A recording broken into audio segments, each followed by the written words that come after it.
Sa murang edad ng batang si Fabio ay natuklasan na niya ang kakaibang lakas na meron siya. Kumpara sa isang normal na bata, ay natatangi ang lakas niya.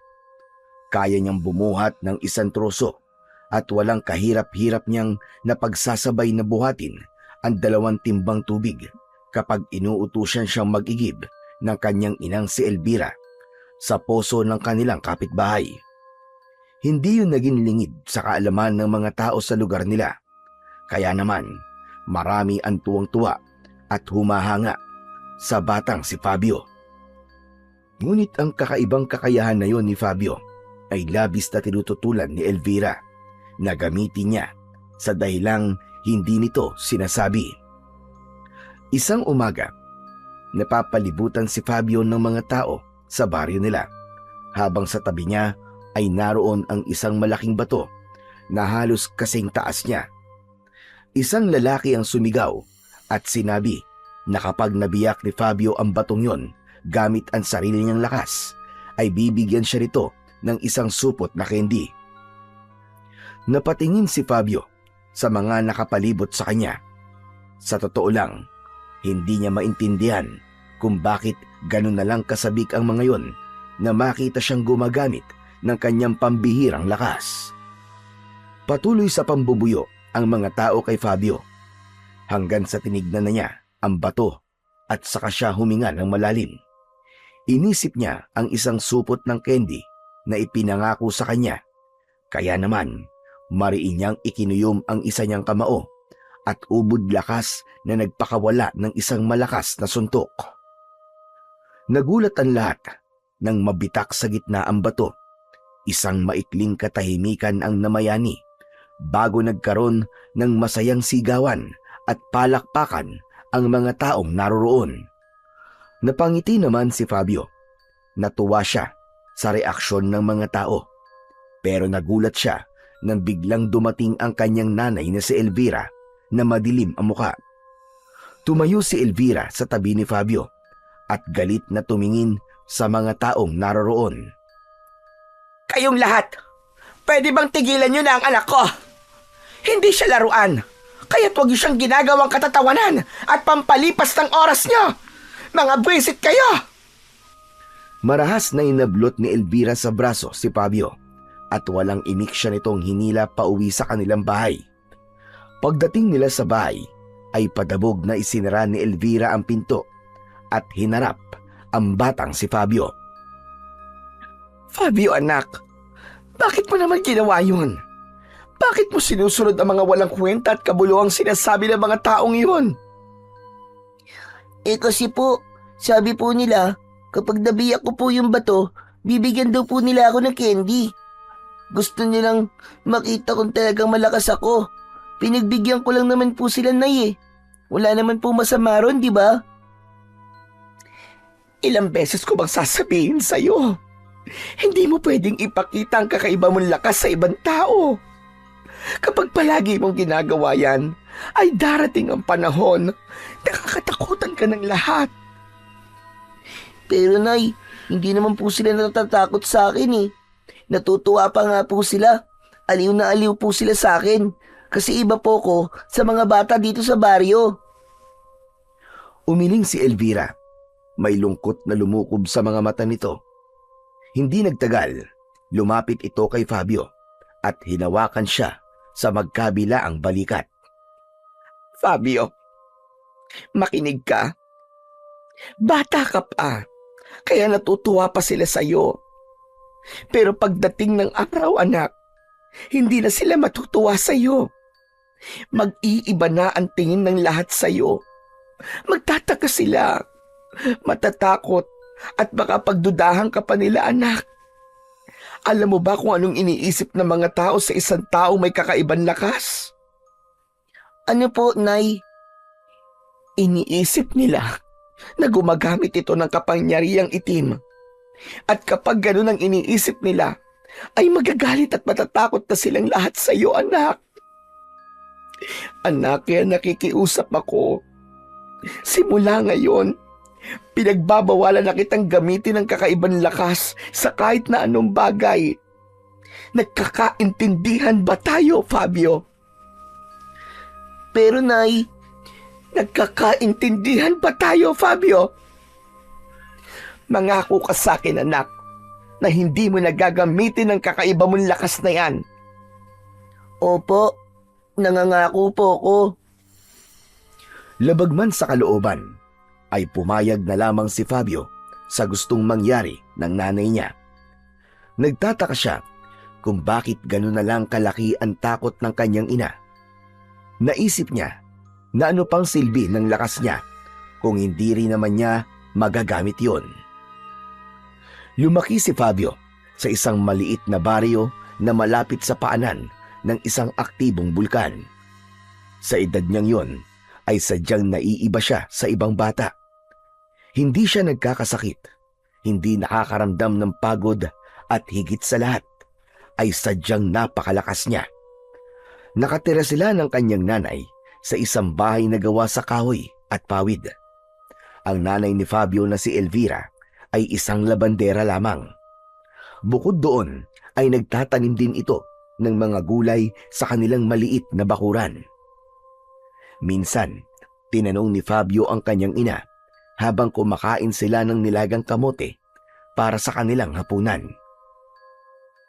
Nay, tanong lang po, sino po ba ang tatay ko? Hindi mo na kailangan malaman yon, anak. Pero Nay, lahat po ng kalaro ko, meron pong tatay eh. Ako lang po ang wala. Sabi po nila, napulot nyo lang daw po ako sa putikan. At naniniwala ka naman sa kanila, anak. Hindi mo kailangan ng tatay para mabuhay. Kaya kitang buhayin ng ako lang, Fabio. Hala, sige. Kumain ka na dyan at tama na ang pagtatanong mo tungkol sa tatay mo. Alam ni Fabio na mahal siya ng kanyang ina, pero hindi niya maiwasang makaramdam na para bang may kulang talaga sa buhay niya.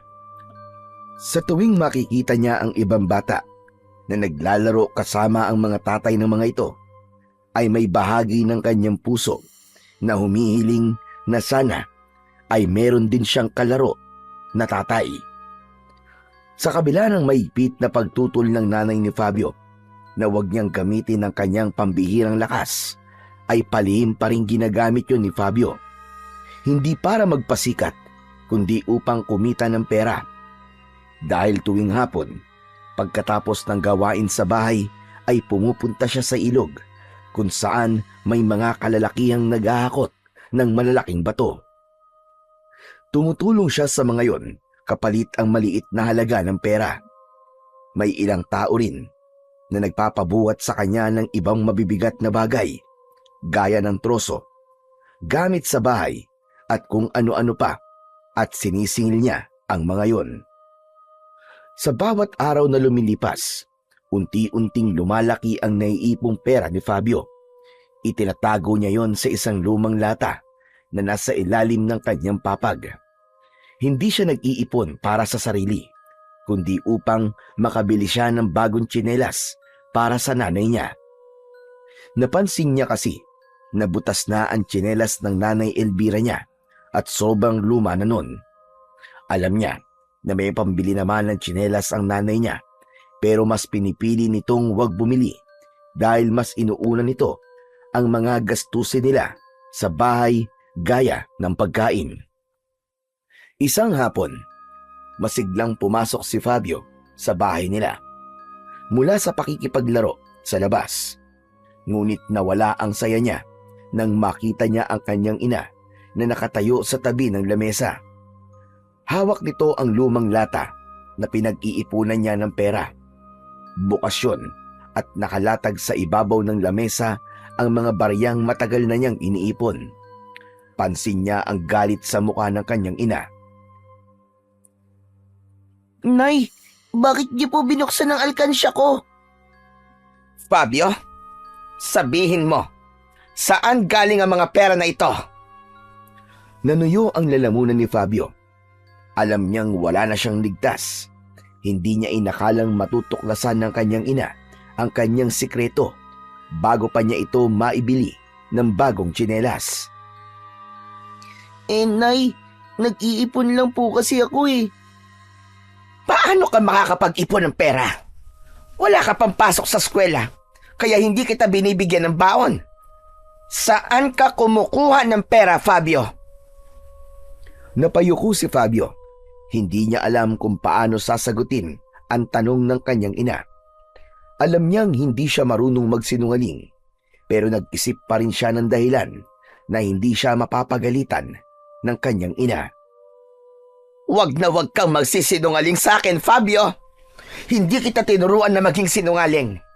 Sabihin mo sa akin ang totoo. Saan galing ang mga bariyang ito? Nay, ang totoo po, nagtatrabaho po ako. May mga tao pong nagbabayad sa akin para tumulong po sa pagbubuhat ng mga bato sa ilog. Ginagamit mo na naman ang lakas mo. Nang marinig ni Elvira ang pag-amin ni Fabio, ay lalo itong nag-apoy sa galit. Hindi na nito napigilan ang sarili at agad nitong kinuha ang isang patpat na nakasandal sa dingding at lumapit kay Fabio. Ilang beses ko ba sinasabi sa'yo na huwag mong gagamitin ang lakas mo, Fabio? Napakatigas ng iyong ulo! Bago pa makatakbo si Fabio, ay bumagsak na ang unang palo sa kanyang braso. Napangiwi siya sa sakit, ngunit hindi siya lumaban sa kanyang ina, hanggang sa naging sunod-sunod na ang hagupit ng patpat sa iba't ibang parte ng kanyang katawan. Nang dahil sa labis na sakit, ay umatungal na si Fabio ng pag-iyak. Nay, tama na po! Tama na po, Nay! Ang sakit-sakit na po! Hindi na po ako ulit, Nay! Tama na po!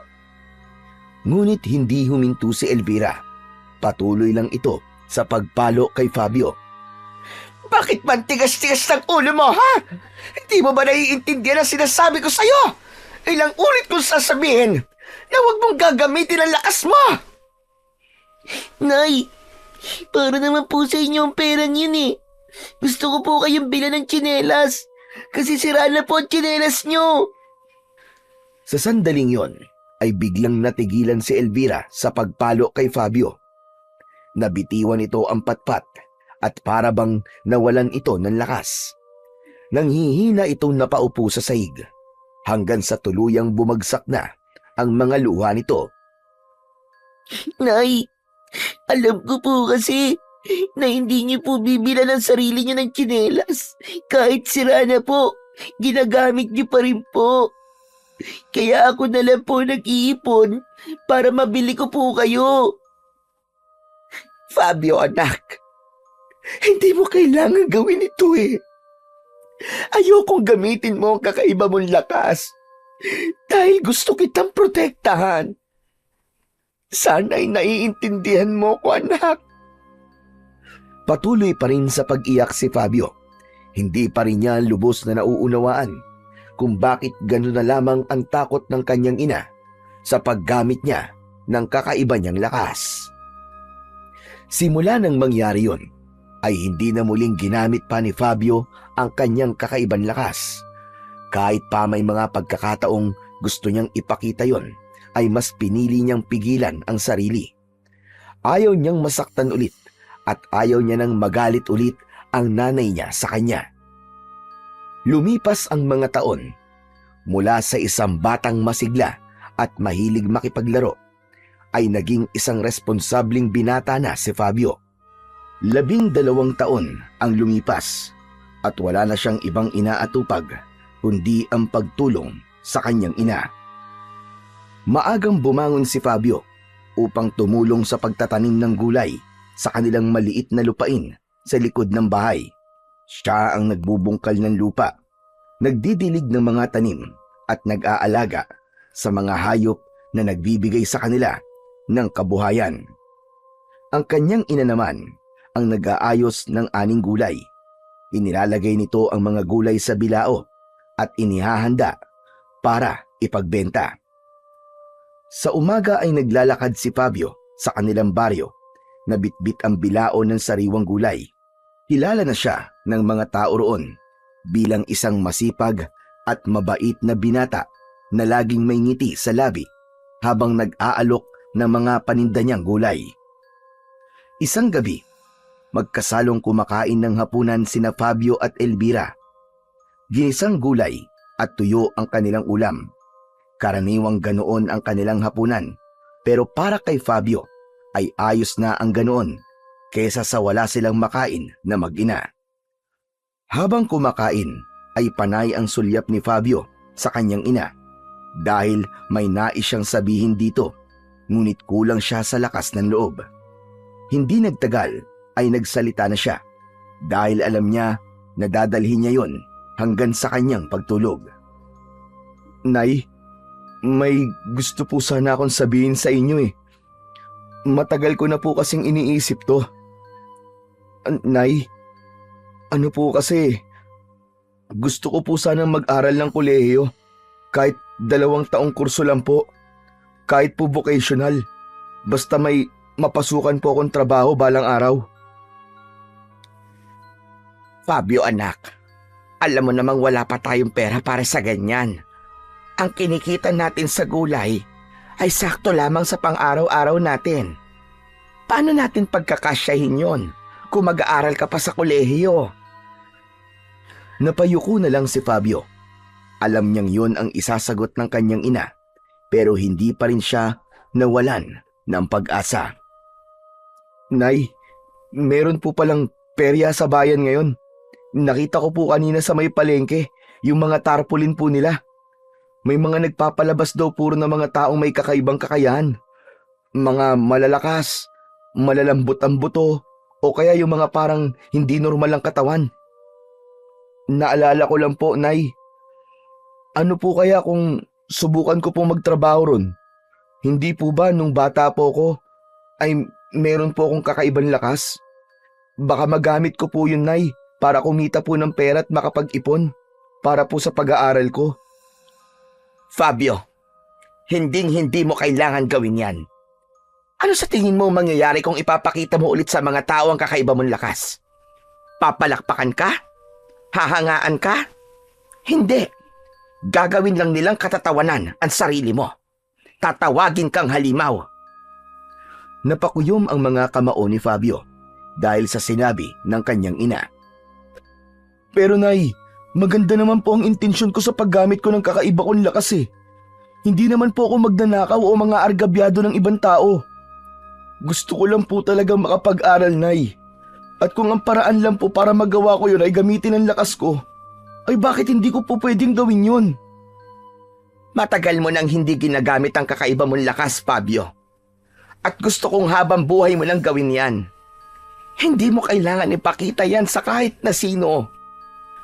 Napatingin si Fabio sa kanyang ina. Nakita niya ang takot sa mga mata nito.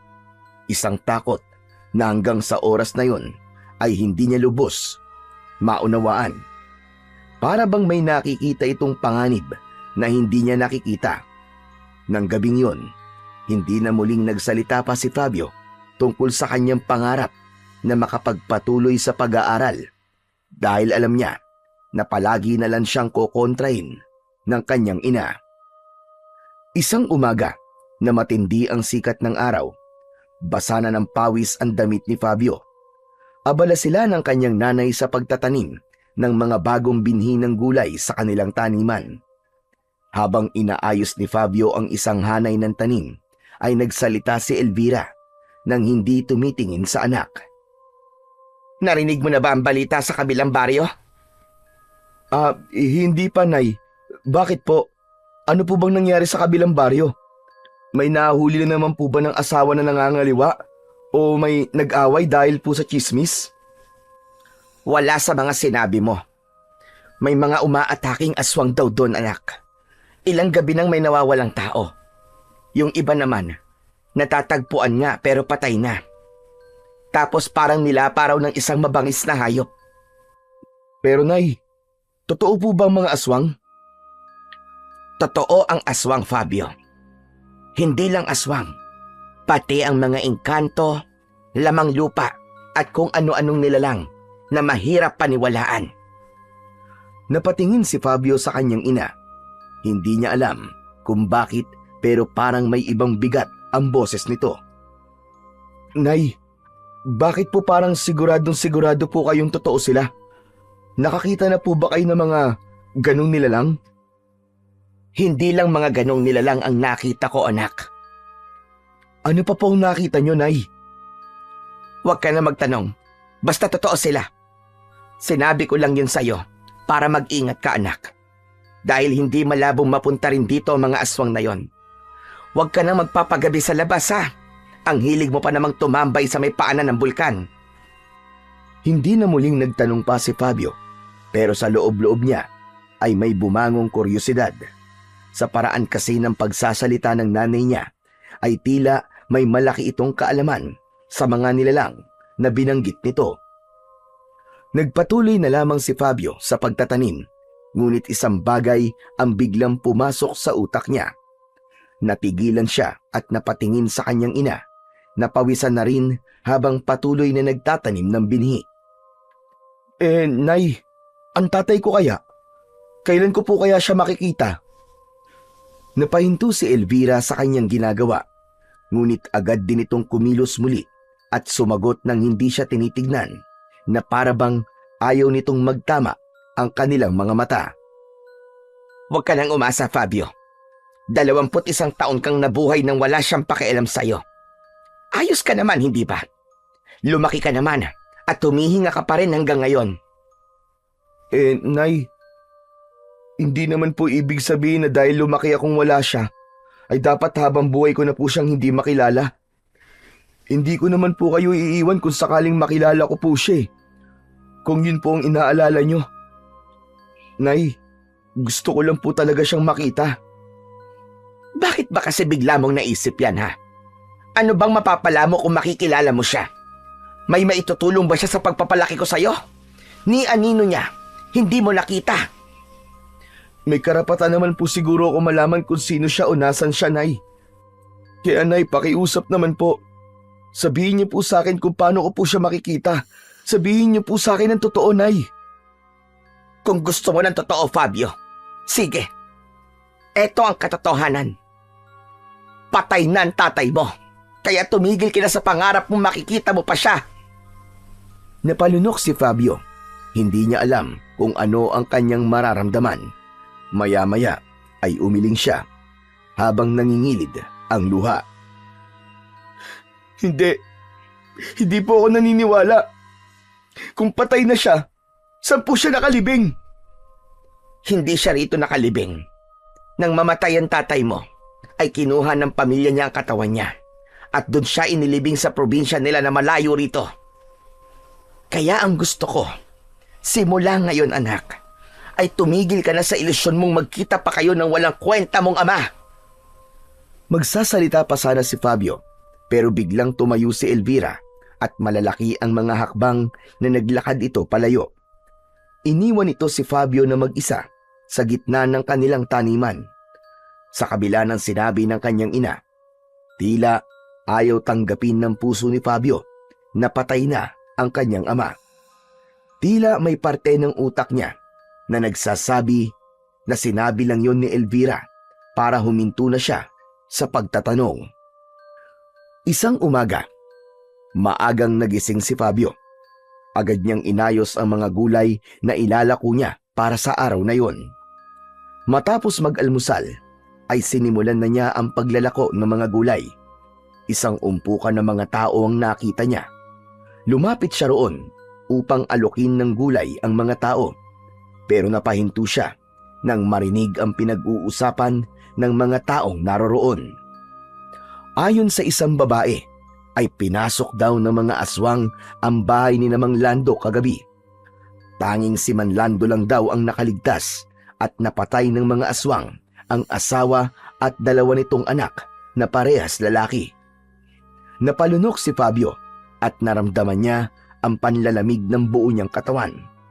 Kahapon lang ay nakita pa niyang naglalakad ang asawa ni Mang Lando na si Aling Marta kasama ang 2 anak nito doon sa may simbahan. Hindi na nagpatumpik-tumpik pa si Fabio at agad siyang umuwi.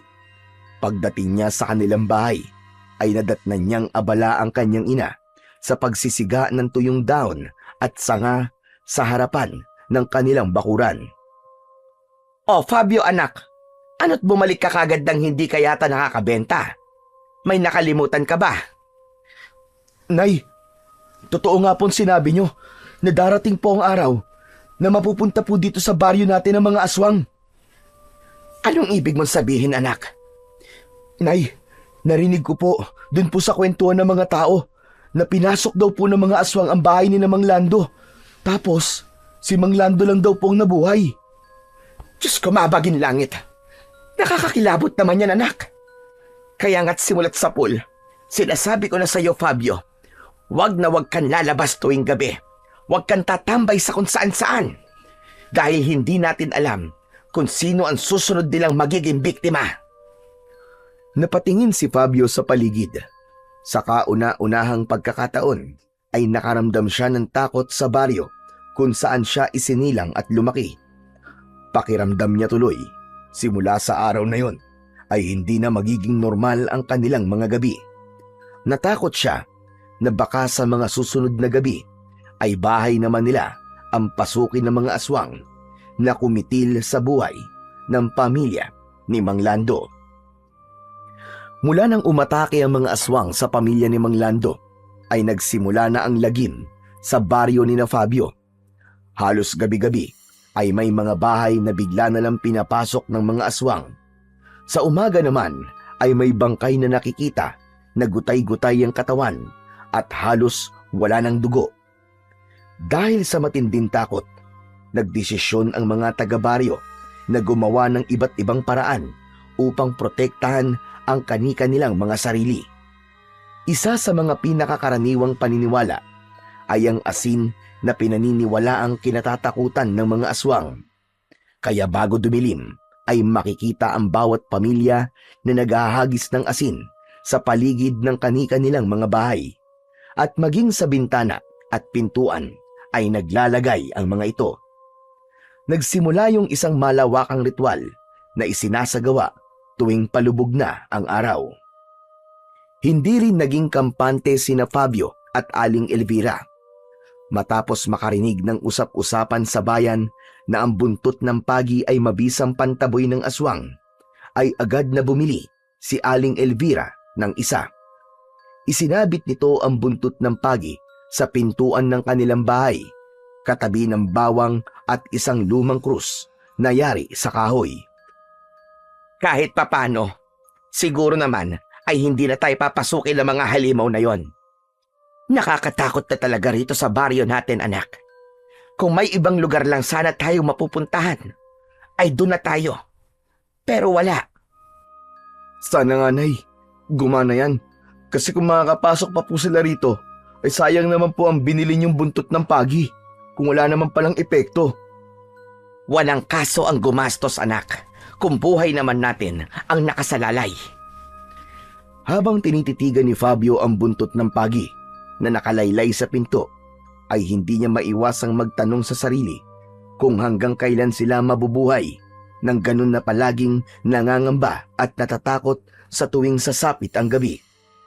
Hindi na rin niya mabilang kung ilang gabi na siyang hindi makatulog ng maayos dahil sa tuwing ipipikit niya ang kanyang mga mata ay naiisip niya na baka may aswang sa labas ng bahay nila at kailangan niyang wag matulog para masiguro ang kaligtasan nilang mag-ina. Kinagabihan, tahimik ang buong baryo sa loob ng bahay ni na Fabio at mahimbing siyang natutulog habang nasa tabi niya ang kanyang ina. Kapwa sila pagod dahil sa maghapong pagtatanim ng mga gulay. Ngunit ang katahimikan ay biglang nagambala ng malalakas na sigawan mula sa labas. Nagising si Fabio sa malakas na sigaw mula sa kanilang kapitbahay. Bumangon siya at tumingin sa kanyang ina na nagising din. Mabilis silang lumapit sa bintana at sinilip ang pinagmumulan ng kaguluhan. Napasinghap si Fabio nang makita niya ang mga aswang na nasa bubong ng kanilang kapitbahay na si Mang Temyong. Meron ding mga aswang na nakaabang sa paligid ng bahay. Hindi na nag-isip si Fabio at lumayo na siya mula sa pagkakasilip sa bintana. Nagtungo siya sa kusina at kinuha ang bagong hasang itak. Malalaki ang mga akbang na tinungo niya ang pinto. Ngunit bago pa man siya makalabas ng pinto, ay mahigpit siyang hinawakan ni Aling Elvira sa braso. Fabio anak, anong gagawin mo? Bakit may dala kang itak? Nay, tutulungan ko po sila. Hindi natin sila pwedeng hayaang mamatay sa kamay ng mga halimaw na yun. Mas sinigpitan pa ni Elvira ang hawak sa anak. Kita sa mukha nito ang matinding takot at pag-aalala. Nahihibang ka na ba anak? Alam mo bang pagpapakamatay ang gagawin mo? Ano ba magagawa mo laban sa mga aswang? Mag-isip ka nga. Pero Nay, wala ba tayong gagawin? Dito lang ba tayo sa loob ng bahay natin habang pinapatay nila mga kapitbahay natin? May nakikita ka bang ibang lumalabas para tumulong? Wala, hindi ba? Dahil takot din ang lahat, anak. Alam nilang mamamatay lang sila kapag kinalaban nila mga aswang. At kung lalabas ka, sigurado ako na pati ikaw ay papatayin nila. Nanginig ang mga kamay ni Fabio habang mahigpit na hawak ang itak. Alam niyang tama ang nanay niya, ngunit sa labas ay patuloy pa rin ang pagsigaw ng kanilang mga kapitbahay. Pakiramdam niya ay nadudurog ng unti-unti ang puso niya habang naririnig niya ang paghingi ng tulong ni Mang Temyong at ng pamilya nito. Kung gano'n anong gagawin natin? Manunood na lang po ba tayo habang pinapatay nila mga kapitbahay natin? Wala tayong ibang magagawa, anak, kundi ang manatili rito at magdasal. Dahan-dahang ibinaba ni Fabio ang itak. Pakiramdam niya ay hindi kaya ng konsensya niya na hindi tulungan si Mang Temyong, lalo na't napakabait ng pamilya nito sa kanila.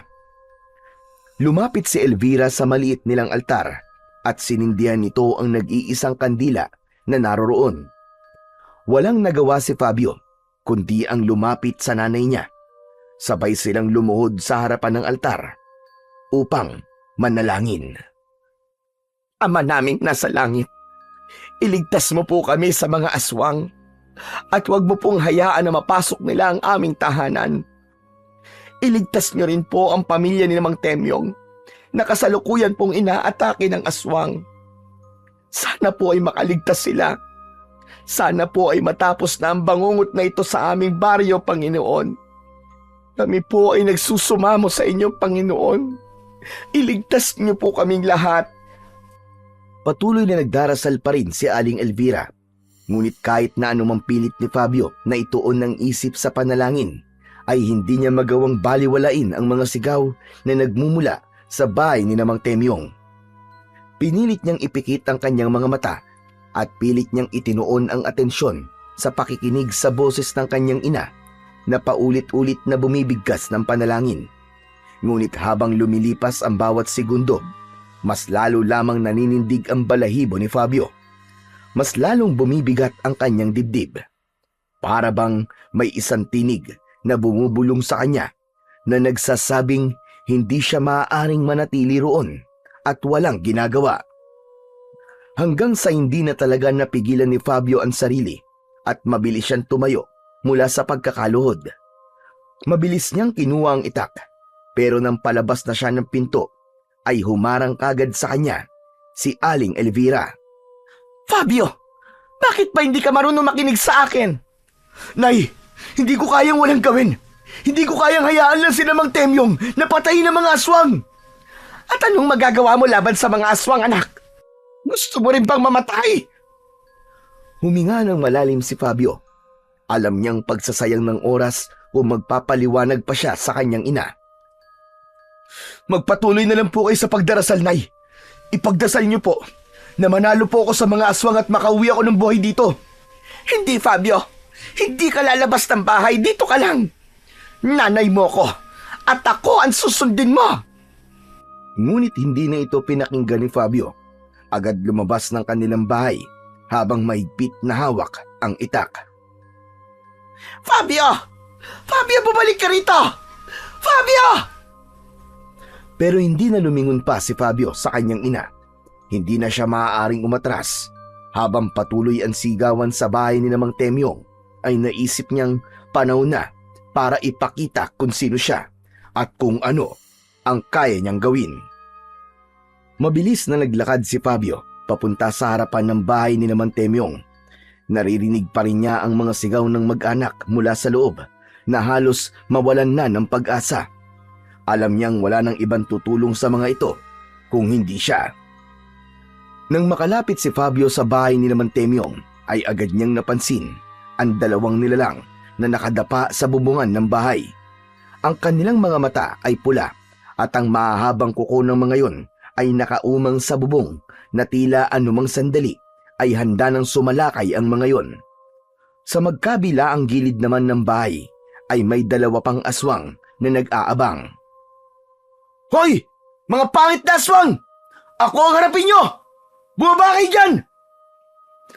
Napalingon ng 4 na aswang kay Fabio. Napangisi ang isa at lumabas ang dila nito na parang ahas. At sa isang iglap ay magkakasabay na sumalakay ang 4 na aswang kay Fabio. Mabilis na umatras si Fabio. Ang dalawang aswang mula sa bubong ay sumugod mula sa itaas, habang ang dalawa naman ay parang mga aso na naglalakad papunta sa kanya gamit ang mga paa at kamay ng mga ito. Nagawang iwasan ni Fabio ang naunang aswang na sumugod mula sa harapan niya at agad niya itong tinaga sa likod. Narinig niya ang matinis na sigaw ng aswang nang bumaon ang talim ng itak sa laman nito. Agad niyang ibinaon ng itak sa dibdib ng aswang na agad nitong ikinamatay. Napasigaw sa gulat si Fabio nang may sumunggab sa kanyang likuran. Siniko niya ito ng malakas sa tagiliran at bumagsak ito sa lupa.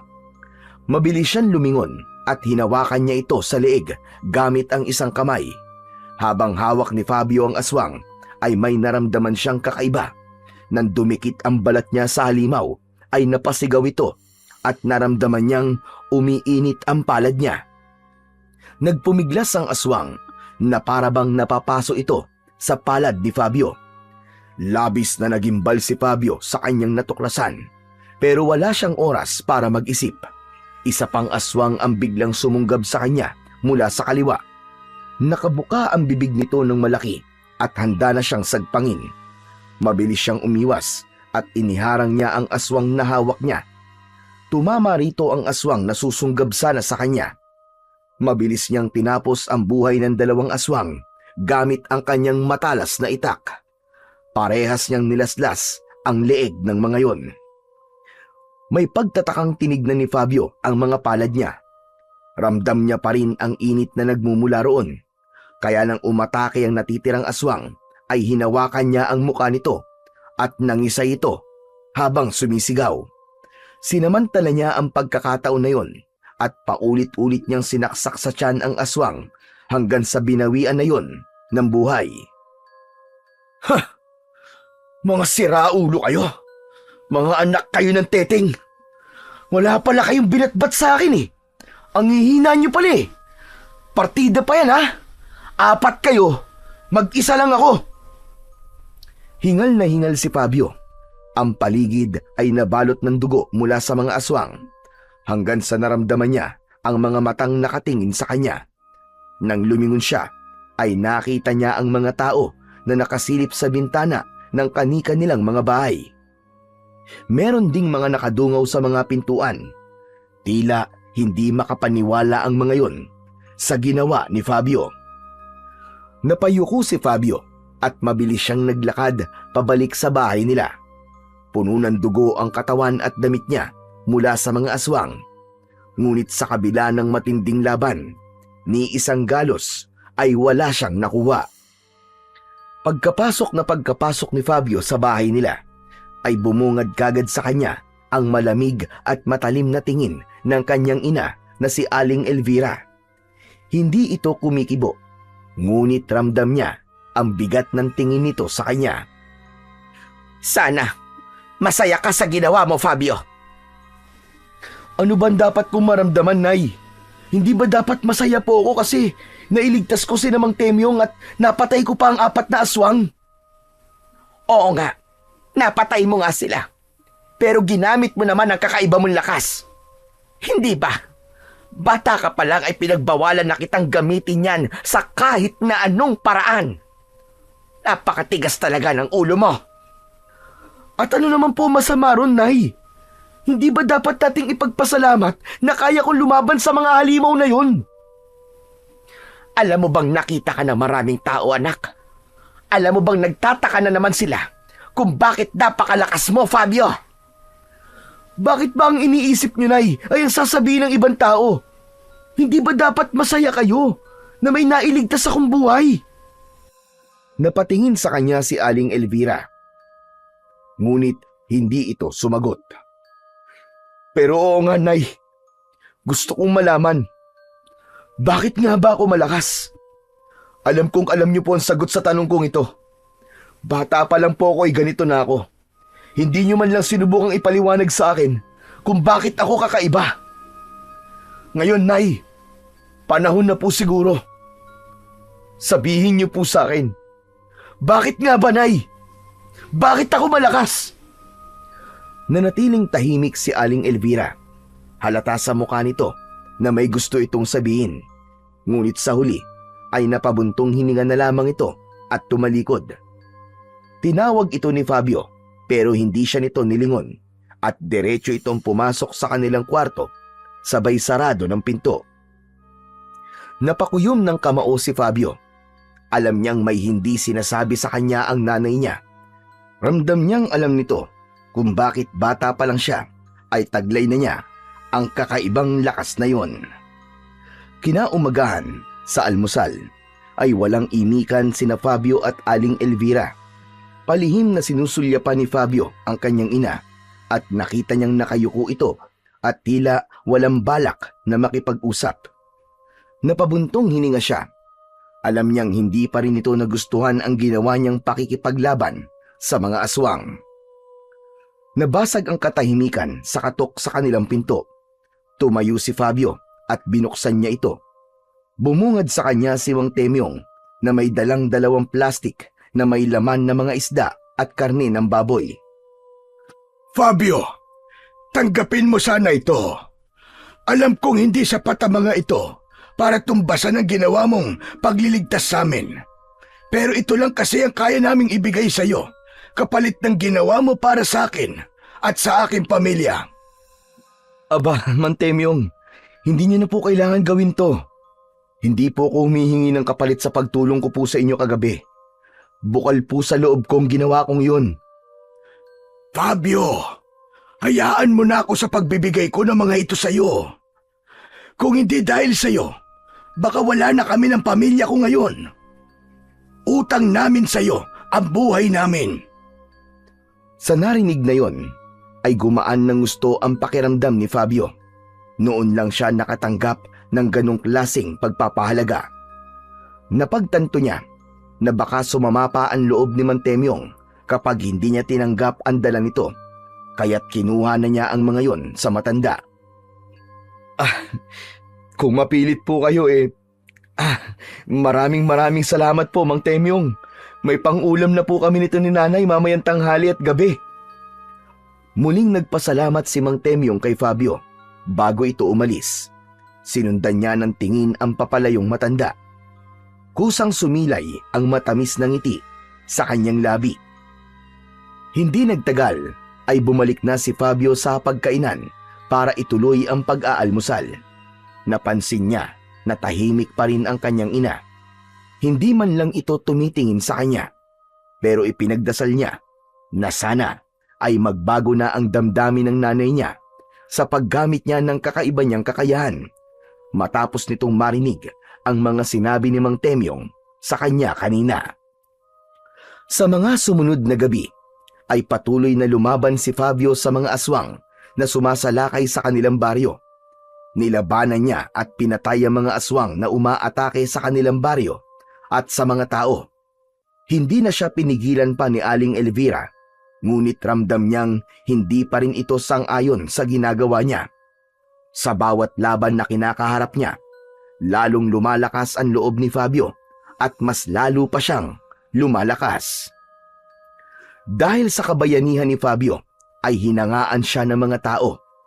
Halos araw-araw ay may nag-aabot sa kanila ng pagkain, pera at iba't ibang bagay bilang pasasalamat. Palagi rin niyang naririnig ang mga papuri tungkol sa kanyang katapangan. Kalaunan, kinilala ng kanilang kapitan ang kanyang ginagawa at pinarangalan pa siya sa harap ng buong baryo. Bukod sa pera na ibinigay sa kanya ng kapitan nila, ay kinausap din siya nito upang pangunahan niya ang pagsasanay sa ilang kalalakihang nais din lumaban sa mga aswang. Isang gabi na kumakain ng hapunan sina Fabio at Aling Elvira. Sa mga nakalipas na araw ay nasanay na si Fabio sa hindi pagpansin at pag-imik ng nanay niya sa kanya. Ngunit sa gabing yon ay labis siyang nagulat nang bigla siyang kinausap ng kanyang ina. Fabio anak, ang totoo, natutuwa ako sa mga papuring natatanggap mo mula sa ating mga kababaryo. Ang daming nagsasabi sa akin na ang swerte ko kasi ikaw ang anak ko. Bilang nanay mo, gusto kong malaman mo anak na sobra kitang ipinagmamalaki. Napahinto si Fabio sa pagsubo ng pagkain at napatingin ito kay Aling Elvira. Nagulat siya dahil hindi niya inasahan ang mga salitang yon mula rito. Isang mainit na pakiramdam ang bumalot sa kanya at unti-unting gumuhit ang isang ngiti sa kanyang labi. Nay, salamat po.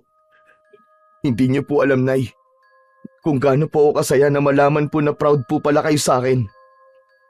Ang akala ko po kasi ay wala lang po sa inyo ang mga ginagawa ko para sa baryo natin. Hindi na ako tututol sa pakikipaglaban mo sa mga aswang anak. Nakita ko kasi na kailangan ng baryo natin ang kagaya mo. At ngayon, nauunawaan ko na rin kung bakit ka may pambihirang lakas. Yun ay dahil magagamit mo pala yon sa tamang paraan para ipagtanggol ang mga tao laban sa mga aswang. Yan din po ang naisip ko, Nay. Kung may kakaiba po akong kakayahan, dapat ay gamitin ko po ito para sa ikabubuti ng iba. Hindi po ako natatakot sa mga aswang. Kaya ako na po lumalaban sa kanila. At alam niyo po ba, Nay? Hindi ko po nararamdaman na kinakatakutan po ako ng mga tao dahil sa lakas ko. Sa halip, hinahangaan pa po nila ako. Ngumiti si Aling Elvira, ngunit agad din yung nawala. Napansin naman ni Fabio ang malalim na paghinga ng kanyang ina na para bang may nais pa itong sabihin sa kanya. Anak, oras na rin siguro upang malaman mo ang totoo kung bakit meron kang kakaibang lakas. Napakurap si Fabio. Hindi siya nagsalita at bigla siyang kinabahan. Ramdam niyang may mabigat na revelasyong sasabihin ang kanyang ina. Anak, makinig kang mabuti sa aking sasabihin. Hindi ka isang ordinaryong tao, Fabio. Ikaw ay anak ng isang bathala na si Adlaw.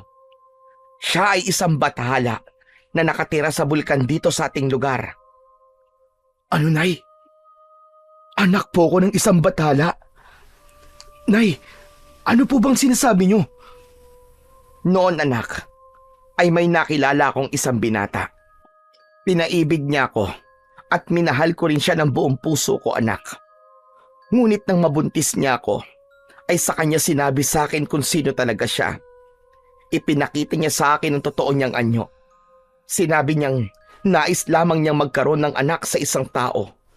At ikaw nga ang naging bunga nun, Fabio. Teka, Nay, naguguluhan ako eh. Parang ang hirap naman pong paniwalaan ang mga sinasabi niyo sa akin ngayon. Alam kong mahirap paniwalaan, anak. Pero ito ang katotohanan. Kaya ka malakas ay dahil may dugo ka ng isang bathala. Siguro ay alam na ni Adlaw na darating ang panahong sasalakayin ng mga aswang ang baryo natin. Kaya siguro naisip niya na magkaroon ng anak sa isang tao upang maging tagapagtanggol ng mga tao rito. Tuluyan nang hindi nakapagsalita si Fabio sa revelasyon ng kanyang ina. Kahit mahirap paniwalaan ang mga sinabi ng kanyang ina, ay ramdam niya na nagsasabi ito ng totoo.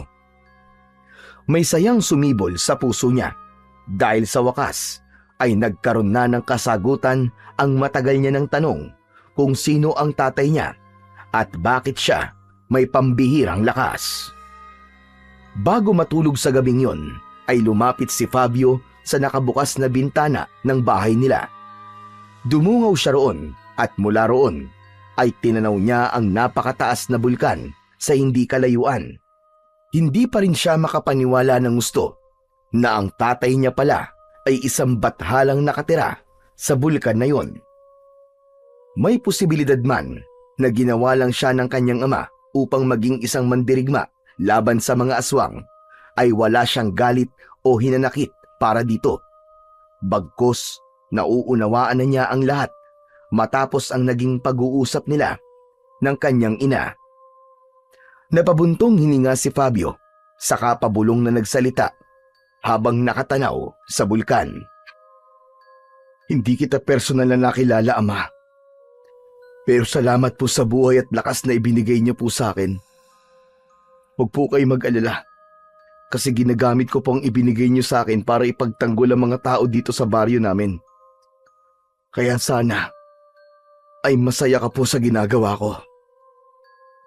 Isang mainit na hangin ang naramdaman ni Fabio sa kanyang muka na para bang sinagot ni Adlaw ang kanyang sinabi. Fabio anak, matulog ka na. Mukhang wala namang aswang nasasalakay ngayong gabi. Hindi nagsalita si Fabio. Umalis siya sa pagkakadungaw sa bintana at sinarado na yon. Nagtungo na siya sa papag at humiga na siya upang matulog.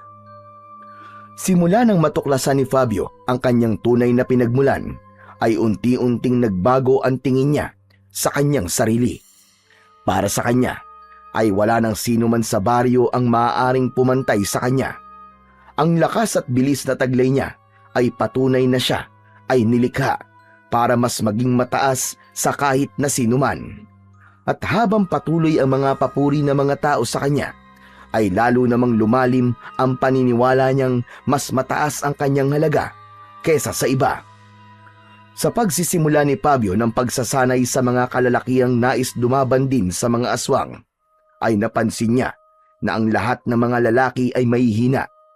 Kaya naman, palaging mainit ang ulo ni Fabio sa mga ito at madalas ay nakakapagbitaw siya ng masasakit na salita.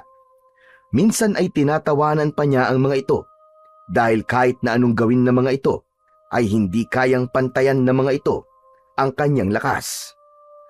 Isang tanghali, sa malawak na bakanting lote sa likod ng barangay hall, ay isinasagawa ni Fabio ang matinding pagsasanay sa mga kalalakian sa pakikipaglaban sa mga aswang. Sa ilalim ng tirik na araw, ay pawisan at hingal na ang mga lalaking nasa likuran lang ni Fabio. Lahat ay may hawak na itak at ginagaya ang bawat kilos at galaw na itinuturo ni Fabio. Habang lumilipas ang oras, ay mas lalong tumitindi ang pagod ng karamihan. Nang nilingon ni Fabio ang mga nagsasanay, ay napakunot ang noo niya nang mapansin niya si Mang Temyong na habol ng paghinga at parang mawawalan na ng ulirat. Nanginginig ang mga kamay ng matanda at tila anumang sandali ay bibigay na ang tuhod. Napailing si Fabio. Pinatigil niya ang pagsasanay at lumapit sa matanda. Mang Temyong, mukhang pagod ka na. Bakit ka pa nandito? Hindi niyo na po yata kaya ang ganitong klaseng pagsasanay. Ang mabuti pa po ay umuwi na lang po kayo sa bahay niyo at magtanim na lang ng kamote. Pasensya ka na, Fabio. Iba na talaga kapag tumatanda na. Pero gusto ko lang matutong lumaban. Isa pa, simula nang iligtas mo ang pamilya ko, ay napagtanto ko na hindi dapat hintayin na may sumaklolo sa amin. Gusto kong may magawa rin ako. Napailing si Fabio at pinasadahan ng tingin ng matanda mula ulo hanggang paa. Hindi niya maiwasang mapangisi. Mang Temyong, ikaw na rin ang nagsabi na mahina na ang katawan mo. Hindi niyo na kaya to. Kung mas nahihirapan ang mga mas bata sa inyo, ikaw pa kaya? Kaya kung ako po sa inyo, Uuwi na lang ako at baka bigla ka pang himatayin dito. Magiging abala ka pa sa pagsasanay kapag nangyari yun. Napayuko si Mang Temyong, ngunit hindi ito sumagot. Halata sa mukha nito na labis itong napahiya sa mga sinabi ni Fabio. Pero para kay Fabio ay nagsabi lamang siya ng totoo. Pasensya ka na, Fabio. Siguro nga ay tama ka. Matanda na ako para sa ganitong bagay.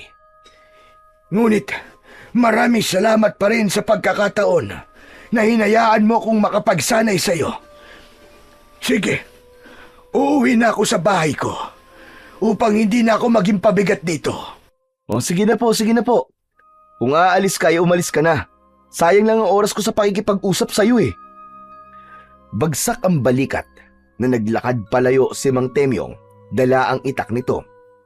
Tahimik itong pinagmasdan ni Fabio, ngunit wala siyang naramdaman ni katiting na awa o pagsisisi sa mga sinabi niya. Binalingan ni Fabio ang iba pang kalalakihan na kasali sa pagsasanay. Halos lahat ay may takot sa kanilang mga muka at may ilan pang mukhang gusto ng sumunod kay Mang Temyong. Kung hindi nyo kaya ang aking pagsasanay, ay malaya na kayong umalis ngayon din. Hindi ko kailangan ng mga mahihina dito. Walang sumagot, ngunit halata sa kilos ng ilan na gusto na ring umalis ang mga ito, pero marahil ay nahihiya lamang. Walang sino man ang nangahas na magsalita, kaya ipinagpatuloy na ni Fabio ang pagsasanay. Matapos ang pagsasanay para sa araw na yon, ay nakasimangot na umuwi si Fabio sa bahay nila. Umupo agad siya sa mahabang upuan sa sala nila.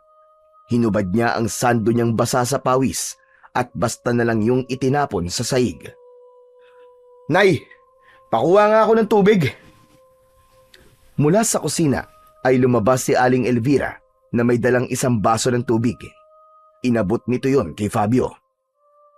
Nang inumin ni Fabio ang tubig ay napasimangot siya. Wala po bang malamig? Wala anak. Alam mo naman bihira lang na makabili ng yelo dito sa atin eh. Kung meron man ay sa bayan pa. Ay nako, di bali na nga lang. Nakapagluto na ba kayo ng pagkain? Gutom na ako eh. Nagluluto pa lang ako eh. Medyo matagal kasi palambutin yung karne ng baboy na nabili ko. Hindi po ba sabi ko sa inyo ay dapat nakapagluto na kayo sa tuwing uuwi ako galing sa pagsasanay? Alam niyo naman na maghapon ako nagsasanay kasama ang mga lalaking yun eh. Siyempre gutom na gutom ako pag uwi ko rito, Nay. Anak, bakit ba ang init ng ulo mo? Pati ako ay nasisigawan mo na. Natigilan si Fabio. Hindi niya napansin na napataas na pala ang kanyang boses. Pasensya na, Nay. Nainis lang talaga ako eh. Ang hihina kasi ng mga lalaking yun. Hindi nila nakukuha ang mga tinuturo ko sa kanila. Paulit-ulit ko nang ipinapakita pero ang bagal nilang matuto. Fabio anak, hindi mo dapat inaasahang kasing lakas mo sila. Hindi mo dapat inaasahang matututunan nila kagad ang lahat. Hindi sila katulad mo anak. Ikaw ay may dugong bathala. Sila ay mga simpleng tao lamang na ang hangad lang ay ipagtanggol ang kanilang mga pamilya at ang baryo natin. Hindi mo dapat ikinukumpara ang kakayahan mo sa kakayahan nila. Tama ka dyan, Nay. Kahit anong gawin nila, ay hindi nila mapapantayan ang lakas ko. Sa huli, ako lang ang tunay na makakalaban sa mga aswang na umaatake dito sa baryo natin. Ako lang ang may kakayahang ipagtanggol ang baryong ito sa mga aswang na yun. Nag-aalalang tinignan ni Elvira si Fabio, pero hindi na ito nagsalita pa. Habang lumilipas ang mga araw, ay mas lalo pang yumabang at lumaki ang ulo ni Fabio. Sa bawat pagsasanay na isinasagawa niya, ay palagi niyang minamaliit ang mga kalalaking nag-iensayo sa pakikipaglaban sa mga aswang.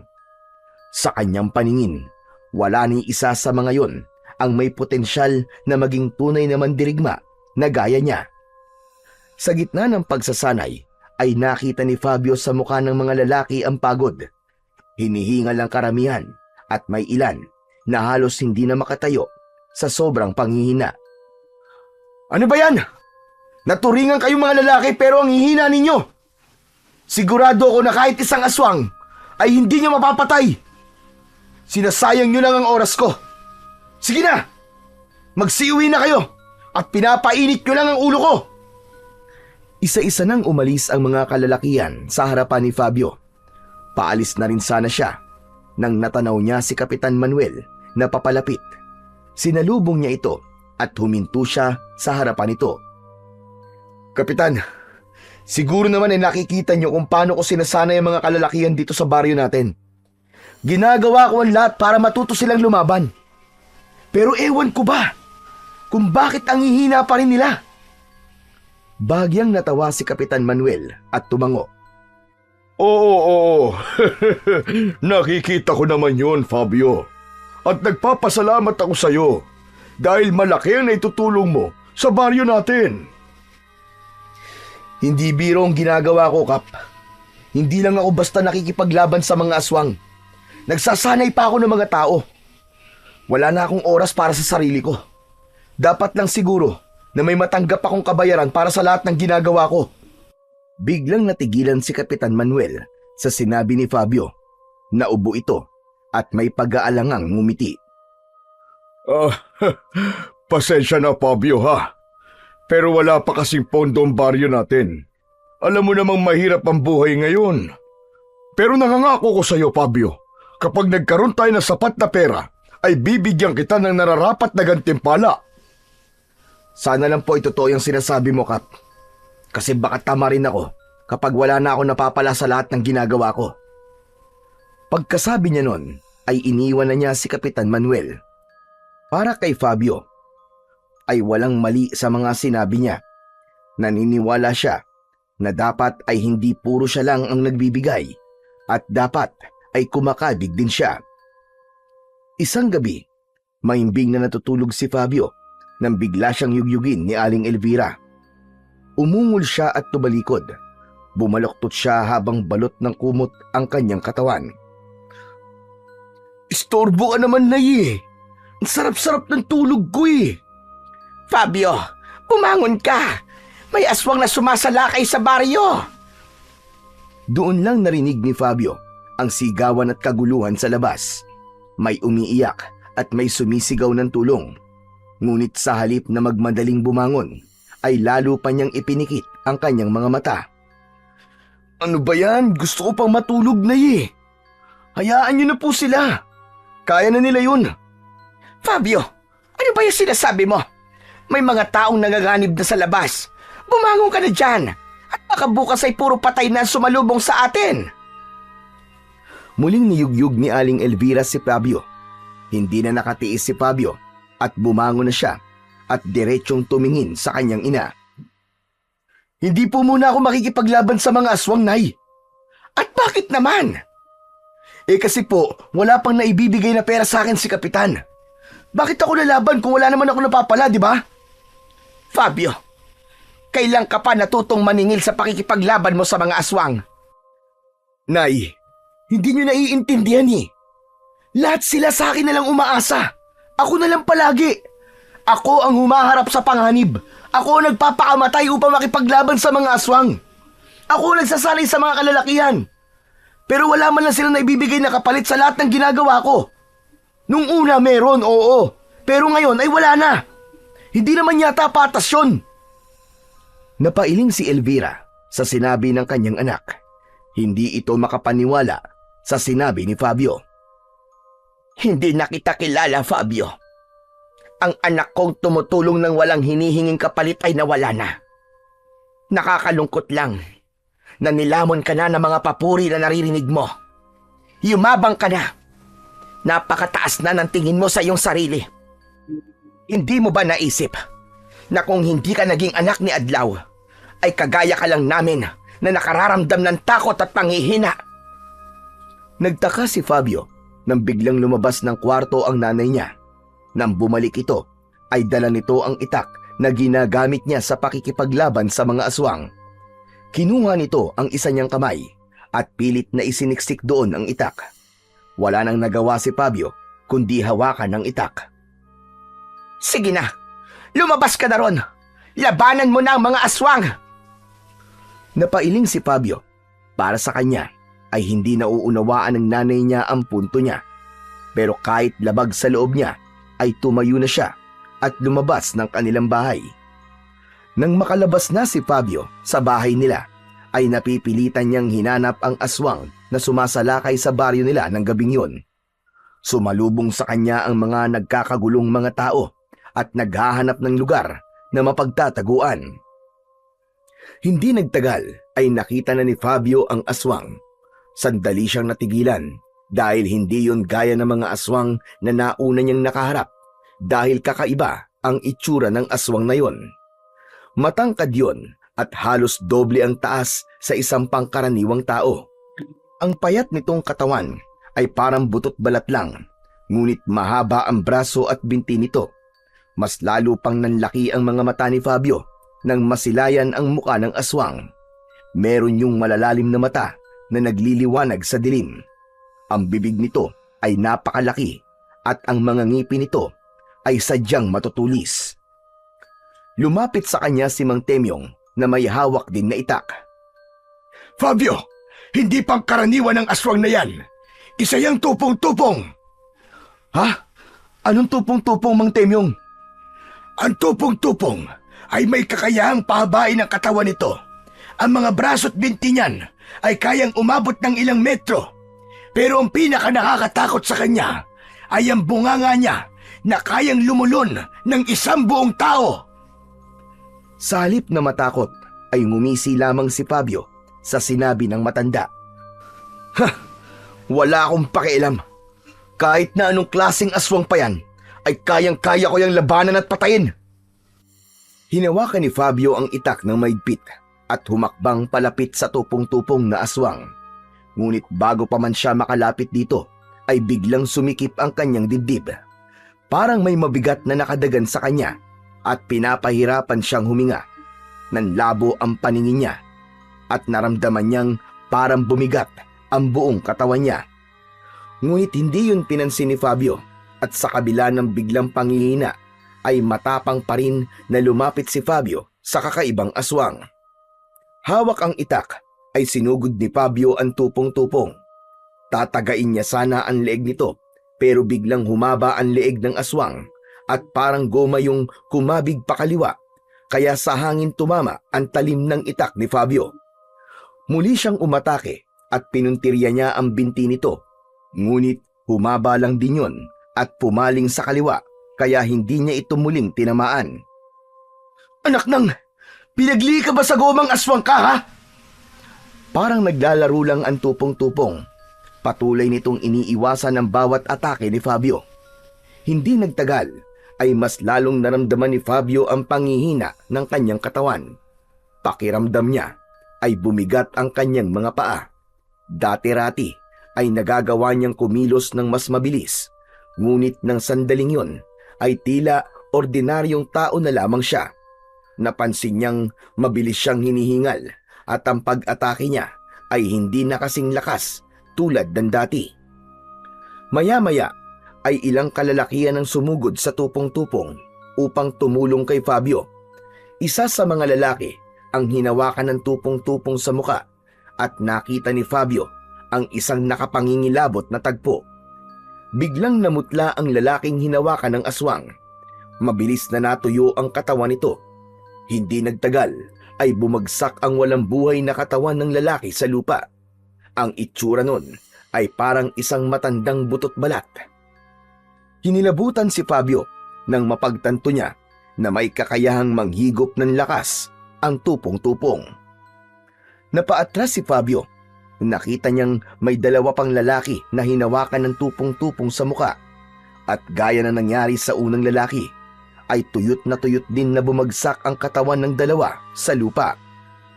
Sa unang pagkakataon, ay nakaramdam ng tunay na takot si Fabio.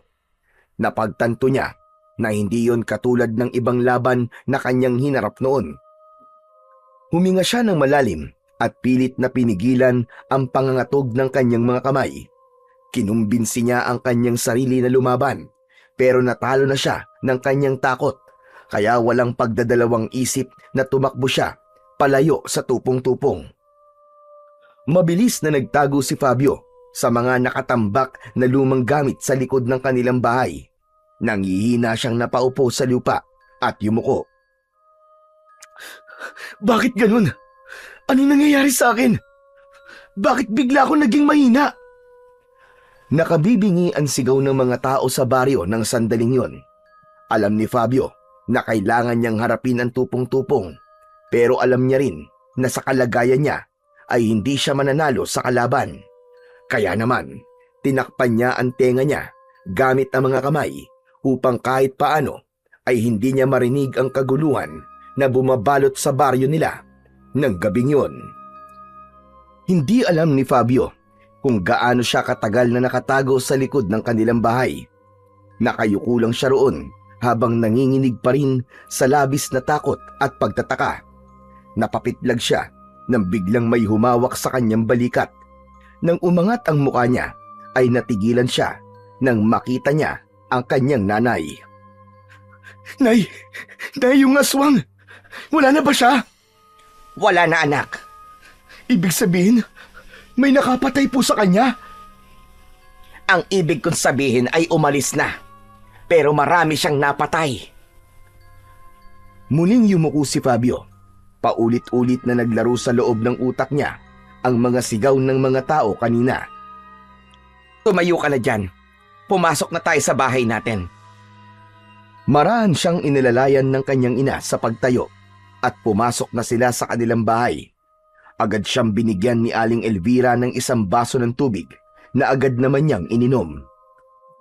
Matanong lang kita, anak. Kaya ka ba tumakbo sa laban kanina? Ay dahil wala pang binibigay na pera si Kapitan Manuel? Hindi po, Nay. Ang totoo po niyan umatras po ako. Dahil pakiramdam ko po ay hindi na po ako malakas. Tapos, grabe din po yung takot na nararamdaman ko nang makita ko pong nangihigop po ng lakas yung aswang. Nay, paano po kung nawala na pala ang lakas ko? Hindi maaaring mangyari yan, Fabio. Anak ka ng isang bathala. Hindi basta-basta mawawala ang lakas mo. Pero paano niyo po may papaliwanag yung nangyayari po sa akin ngayon? Baka kailangan mo lang na magpahinga, anak. Tandaan mo, may dugo ka pa ring tao.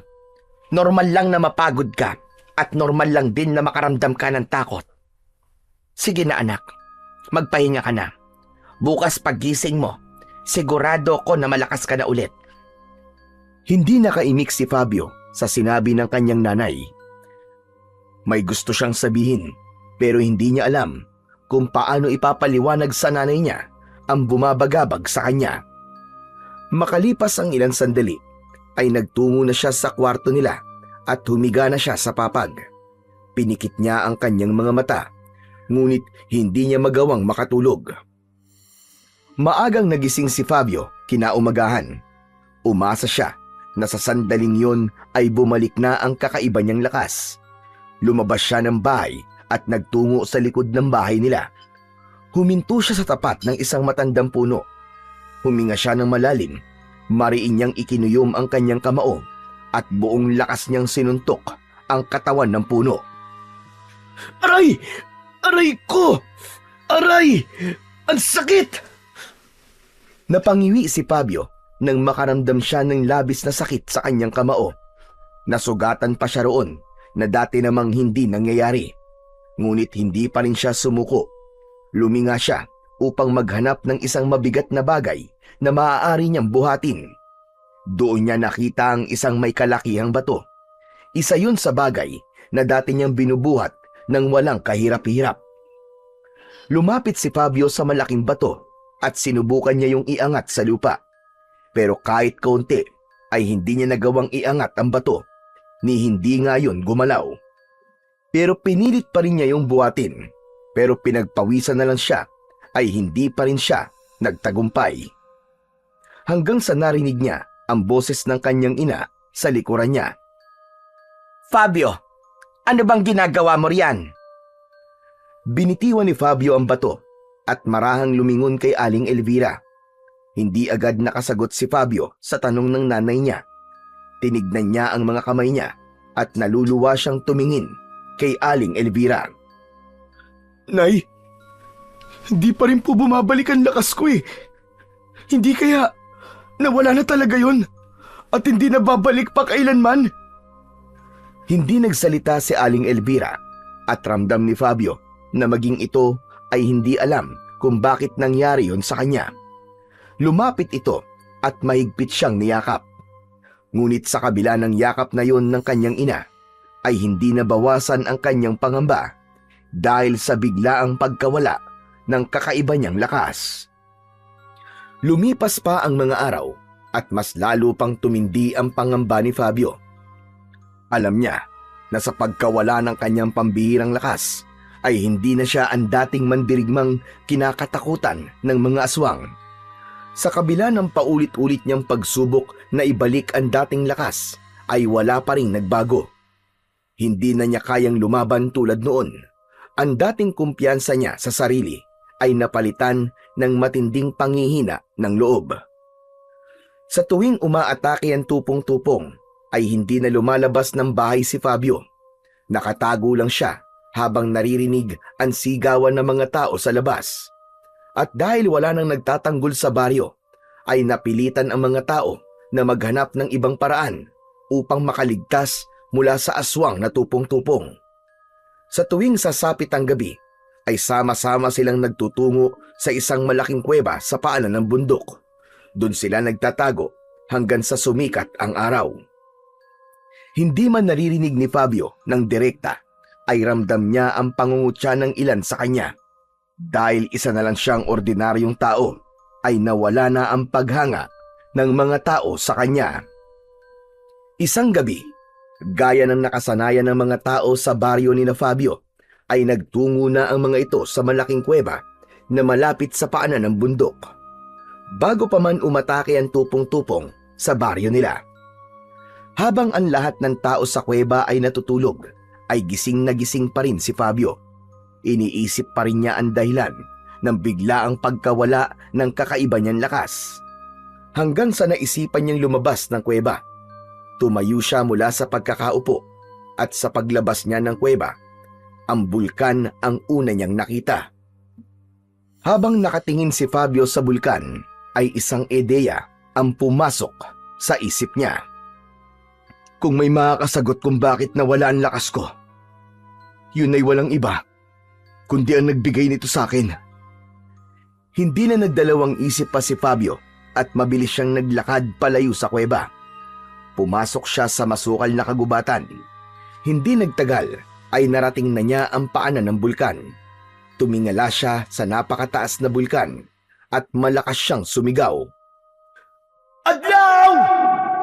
Kung naririnig mo ko, magpakita ka sa akin! Ako si Fabio! Ako ang anak mo sa isang mortal!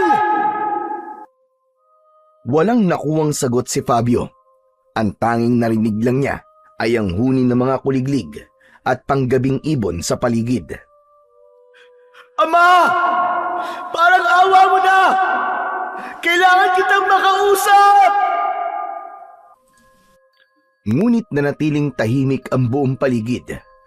Napapikit siya ng mariin at napapailing. Natawa siya ng bahagya nang ibukas niyang muli ang kanyang mga mata. Pambihira. Bakit ko ba iniisip na kakausapin ako ng tatay ko? Isa siyang bathala. Malamang hindi yun makikipag-usap sa kagaya ko na may dugo na isang tao. Nagsasayang lang ako ng oras dito.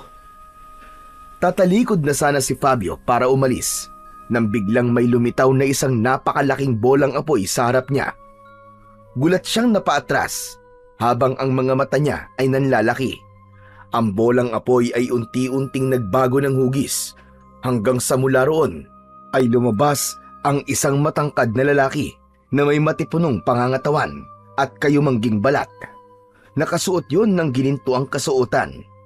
Meron yung korona na ginto na ang disenyo ay parang sinag ng araw. Ang mga mata nito ay nagliliyab na para bang mga bolang apoy. Ang presensya nito ay nagbigay ng init sa buong paligid. Teka, ikaw ba ang aking ama na si Adlaw?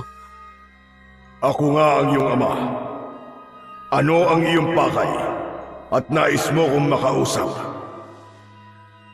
Hindi agad nakapagsalita si Fabio. Nanatili siyang nakatitig sa nilalang sa kanyang harapan. Hindi siya makapaniwala. Nakaharap na niya ngayon ang kanyang ama na isang bathala. Napangisi si Adlaw habang nakatitig sa kanya. Tititigan mo na lang ba ako? O sasabihin mo na sa akin ang gusto mong sabihin? Patawad, Ama. Hindi lang po ako makapaniwala na nakita na rin po kita sa wakas. Tumango si Adlaw at hinintay na muling magsalita si Fabio. Ama, kailangan ko po ang kapangyarihan ko. Bakit bigla na lang po itong nawala? Paano ko pa po may pagtatanggol ang mga tao sa baryo namin kung mahina ako? Gusto kong malaman kung anong dahilan, kung bakit po yun nawala, at paano ko po yun maibabalik. Kailangan mo ba talaga yon para maging tagapagtanggol? O para makapagyabang? Napatda si Fabio. Parang binuhusan siya ng malamig na tubig sa sinabing yon ni Adlaw. Hindi ko po alam ang sinasabi niyo, Ama. Hindi mo ko malilinlang, Fabio. Mula nung isinilang ka, ay pinapanood ko na ang bawat galaw mo. Sa una, tuwang-tuwa ako. Isa kang batang punong-puno ng sigla at punong-puno ng pangarap. Masaya ko nung una na natuklasan mo na ang tunay na dahilan kung bakit ka merong kapangyarihan. Ngunit nang makita kong hinayaan mong lamunin ka ng pagiging kakaiba mo, ay labis akong nalungkot. Ang kapangyarihan na meron ka ay hindi para maging mataas ang tingin mo sa iyong sarili. Ngunit ano ang ginawa mo? Naging mayabang ka. Ginamit mo ito upang ipakita sa lahat na ikaw ang pinakamalakas. Naging mapagsamantala ka sa iyong kapwa. Nakita kong naging mapang-abuso ka. Nakita kong naging hambog ka. At doon ko napagtanto, hindi ka karapat-dapat sa kapangyarihang tulad ng sa isang bathala.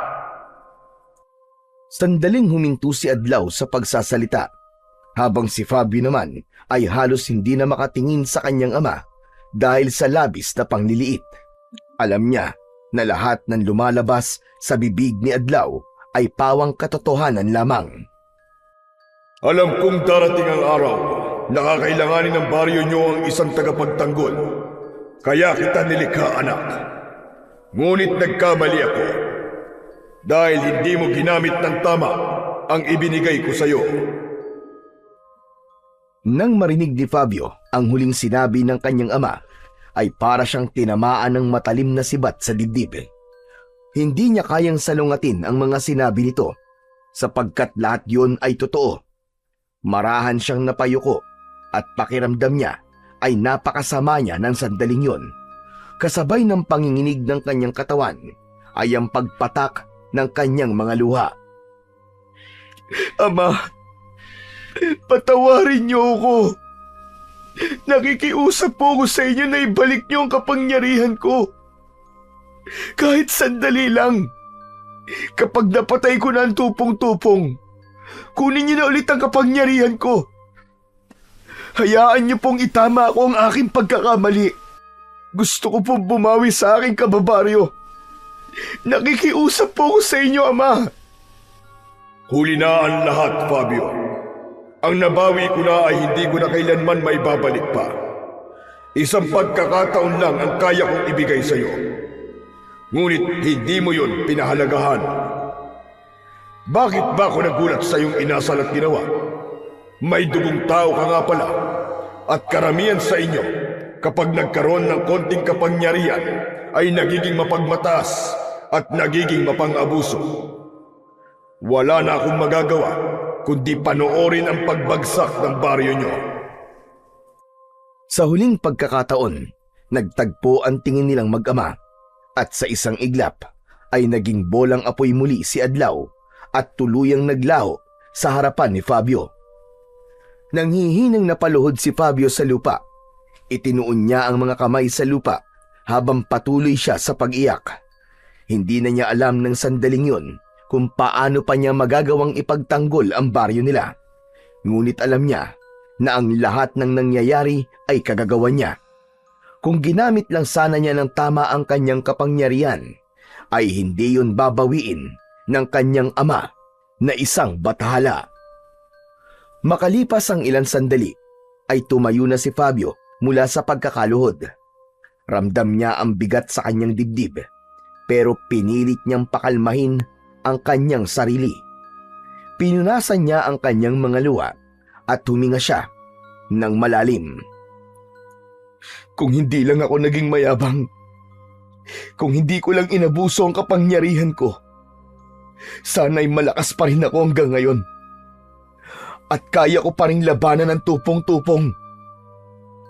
Mabagal siyang naglakad pabalik sa kuweba na pinagtataguan ng mga tao. Ngunit nang malapit na siya sa kuweba, ay kinabahan siya nang marinig niya ang sigawan ng mga tao roon. Bumilis ang tibok ng puso niya at ang unang pumasok sa isipan niya ay nalaman na o natagpuan na ng tupong-tupong kung saan sila nagtatago. Mabilis na tumakbo si Fabio patungo sa kuweba. Habang papalapit siya roon, ay mas lumalakas ang mga sigawan na kanyang naririnig. At sa kanyang pagdating sa harap ng kuweba, ay tumambad na nga sa kanya ang isang nakakakilabot na tagpo. Maraming katawan ang nakahandusay sa lupa.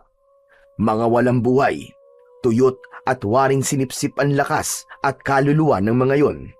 Ang ilang bangkay ay nakangangapanga na parang sumisigaw ang mga yon hanggang sa kanilang huling hininga.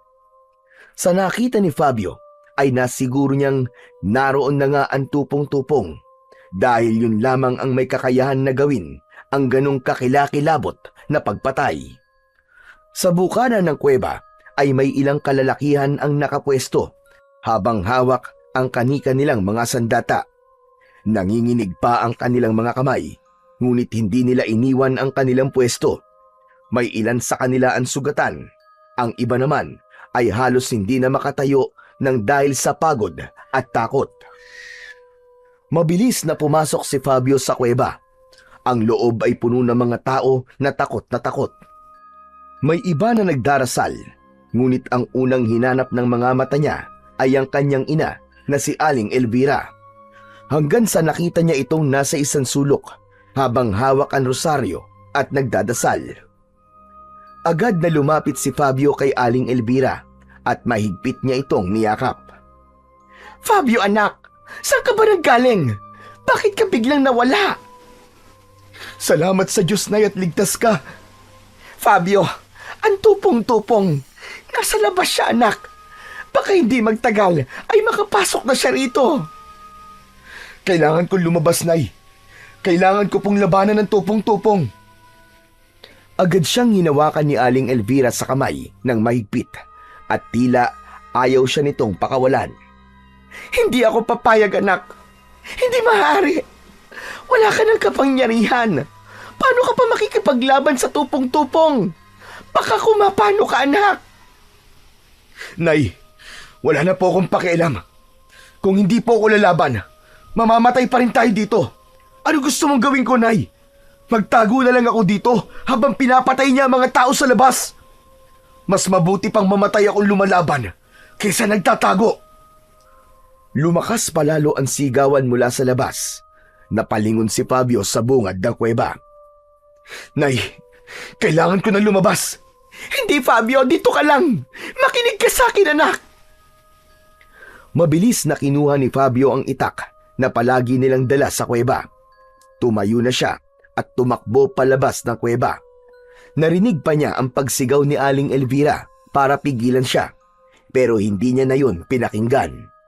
Ang tanging nasa isip niya lang ng mga sandaling yon ay patunayan na kahit wala siyang kapangyarihan, ay kayang-kaya niya pa rin lumaban. Sa paglabas ni Fabio sa kuweba, ay nakita niya kagad ang tupong-tupong na hawak sa muka ang isang babae. Nanginginig ang katawan ng babae habang hinihigop ng halimaw ang lakas nito. Hindi na nagdalawang isip pa si Fabio at mabilis siyang tumakbo patungo sa tupong-tupong. Pero bago pa siya makalapit dito, ay bigla itong lumingon sa kanya. Itinapon ng tupong-tupong ang babae na parang basurang wala ng silbi. Matapos yun, ay mabilis na sumugod ang tupong-tupong papunta kay Fabio.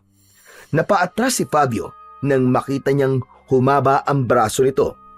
Mabilis siyang pumulupot sa kanyang katawan na parang isang dambuhalang ahas. Napasinghap si Fabio nang unti-unting humigpit ang pagkakasakal ng braso ng tupong-tupong sa kanyang katawan. Halos hindi na siya makahinga ng sandaling yon. Nang makalapit ng tuluyan ang tupong-tupong, ay lumaki ang bibig nito. Nakita ni Fabio ang matutulis ng mga ngipin na handa na siyang lamunin. Ang baho ng hininga mo! At bago pa siya tuluyang malamon ng tupong-tupong, ay buong lakas niyang itinarak ang itak sa loob ng bibig nito. Isang nakabibing sigaw mula sa halimaw ang pumuno sa paligid. Pinakawalan siya nito at bigla itong lumayo sa kanya. Natumba si Fabio sa lupa at agad niyang hinanap ang kanyang kalaban, pero hindi niya yon nakita. Tumayo si Fabio upang lumingalinga sa paligid. Ramdam niya na naroon pa rin ang tupong-tupong. Hayop ka! Magpakita ka sa akin! At huwag kang parang duwag na nagtatago! Lumabas ka! Harapin mo ako! Laking gulat ni Fabio nang biglang lumitaw sa likod niya ang tupong-tupong. Mabilis siya nitong kinagat sa kanyang balikat gamit ang matutulis nitong mga pangil. Pakiramdam niya ay biniyak ang kanyang buto sa tindi ng sakit na lumukob sa kanya. Ngunit hindi siya nagpatalo sa sakit at buong lakas niyang inundayan ng saksak ang tagiliran ng halimaw. Pinakawalan si Fabio ng tupong-tupong at napaatras ito. Muling humaba ang mga braso nito at pumulupot yon sa kanyang katawan. Pilit siyang nagpupumiglas, pero dahil sa wala na ang dati niyang lakas, ay hindi siya nagtagumpay na makawala. Lumapit ang halimaw kay Fabio at tinignan siya nito na parabang isa siyang napakasarap na pagkain. Sa kabila ng sakit at hirap, ay narinig ni Fabio ang malakas na sigaw ng kanyang ina. Fabio, anak! Tama na yan! Huwag ka nang lumaban! Nakita ni Fabio ang nanay niya sa bungad ng kuweba na umiiyak. Nagpupumiglas ito mula sa pagkakahawak ng mga kalalakihang pinipigilan itong lumapit sa kanya. Sa isang iglap at ibinato si Fabio ng tupong-tupong gamit ang mahaba nitong braso na nakapalupot sa kanya. Sumubsob siya pasadsad sa lupa. Duguan na siya at ramdam na niya ang labis na panghihina ng kanyang katawan. Mabagal na lumapit ang tupong-tupong na aswang kay Fabio. Humaba ang isa nitong braso at patungo yun sa kanyang muka. Alam ni Fabio na sa sandaling yon ay hihigupin na nito ang kanyang lakas. Napapikit siya at tinanggap na niya na yun na ang kanyang katapusan. Ngunit bago pa man lumapat ang palad ng halimaw sa mukha ni Fabio, ay isang malakas na pagyanig ng lupa ang nangyari. Isang malakas na lindol ang naganap ng gabing yon. Nagkagulo ang mga tao at tumakbo ang mga yon pabalik sa loob ng kuweba. Kasunod nun ay isang napakalakas na pagsabog ang umalingaw-ngaw. Nanlaki ang mga mata ni Fabio nang makita niyang pumutok ang bulkan. Nagbugayon ng maitim na usok. Ngunit sa gitna ng pagsabog ng bulkan ay may nakita si Fabio na iniluwa ng bulkan. Isa yung kumikinang na bagay na hindi niya alam kung ano. Lumipad ang bagay na yon papunta sa kanya hanggang sa lumapag ang kumikinang na bagay sa kanyang palad. Isa yung pulang bato na tila nagliliyab. Nang ikulong ni Fabio ang bato sa kanyang palad ay naramdaman niya ang mabilis na pagbalik ng kanyang lakas. Naramdaman niya ang enerhiya na parang apoy na dumaloy sa kanyang mga ugat. Nawala ang kanyang panghihina. Ramdam na ramdam niya na mas malakas siya kesa sa dati. Nagtataka man ay hindi muna inisip ni Fabio kung ano ang batong hawak niya. Tumayo siya at isinilid ang bato sa bulsa ng kanyang pantalon. Tumakbo siya sa isang puno upang subukan kung totoo ngang bumalik na ang kanyang lakas. Niyakap niya ang katawan ng puno at buong puwersang binunot yun. Gamit ang puno ay hinataw niya ang tupong-tupong at tumilapon yun sa malayo. Malakas na tumama ang likod ng halimaw sa isang malaking bato. Hindi pa siya tapos. Mabilis na sumugod si Fabio sa tupong-tupong at buong lakas niya tong pinagsusuntok ng paulit-ulit. Wala na siyang pakialam kung saan tumatama ang suntok niya dahil ang tanging nasa isip niya lang na mga sandaling yon ay ang mapatay na ang kanyang kalaban. Ngunit muling humaba ang braso ng tupong-tupong at pumulupot yon sa katawan ni Fabio. Mabilis na bumangon ang halimaw at sa bilis ng pangyayari ay hindi na naiwasan ni Fabio ang paglapat ng palad ng tupong-tupong sa kanyang muka. Agad niyang naramdaman ang matinding puwersa na hinihigop ang kanyang lakas. Pero sa halip na matakot ay isang nakakalokong ngisi pa ang sumilay sa kanyang labi. Anak ka ng teteng! Sige, magpakasawa ka sa lakas ko, hayop ka! Malakas na sumigaw si Fabio upang mas marami pang mahigop na lakas ang tupong-tupong mula sa kanya. Hinigop ng tupong-tupong ang enerhiyang bumabalot kay Fabio. Ngunit dahil sa tindi ng lakas ni Fabio, ay hindi yun kinaya ng tupong-tupong. Para itong isang lobo na napuno ng tubig na sumabog ang katawan nito. Nagkalasog-lasog ang katawan ng aswang at kumalat pa yon kung saan-saan. Nakangiting tumayo si Fabio at tinignan niya ang nagkalat na mga piraso ng katawan ng tupong-tupong.